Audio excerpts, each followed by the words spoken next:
সেটা হলো ঢাকা শহরে জ্যামের কারণেই হোক বা অনিচ্ছাকৃতভাবেই হোক হাসপাতালে আসতে অনেকেই দেরি করেন।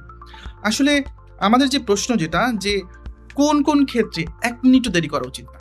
মেইন ব্যাপারটা কি, বিশেষ করে এই যে আমরা এটাকে বলি ট্রমা মানে আঘাত। ঠিক আছে? এই আঘাতগ্রস্ত রোগীদের ক্ষেত্রে আমাদের একটা ধারণা বা কনসেপশন আছে ওয়ার্লড ওয়াইড, পৃথিবীব্যাপী, সেটা হচ্ছে গোল্ডেন আওয়ার। আমরা ১ম আঘাত পাওয়া থেকে শুরু করে ডেফিনিটিভ কেয়ার পর্যন্ত, ধরেন হাসপাতাল কেয়ার পর্যন্ত, এই যে সময়টা, এটাকে গোল্ডেন আওয়ার বা ১ ঘন্টা বা ৬০ মিনিটের একটা সময়। এটা ভেরি ইম্পর্টেন্ট। এটাকে আপনার কিছু ডিভাইডেশনের ব্যাপার আছে। ধরেন একটা লোক যেই ঘটনাস্থলে আক্রান্ত হইল, সেই ঘটনাস্থলেও কিন্তু কিছু করার আছে। এটা কিন্তু হসপিটালে আসার আগের কাজ। সেই কাজটা কি?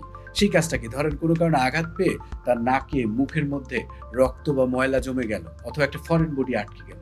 আপনি কিন্তু নন ডক্টরও যদি হন, আপনার উচিত কি তাড়াতাড়ি সেগুলো বের করে দিয়ে শ্বাসের ব্যবস্থা করা। এটা একটা কাজ। দ্বিতীয় কাজ হলো যে আপনার কোনো কারণে ঘাড় আক্রান্ত হলে, স্পাইন আক্রান্ত হলো, আপনার কাজ হলো কি সেটাকে স্টেবল করা, যাতে নড়াচড়া বেশি না হয়।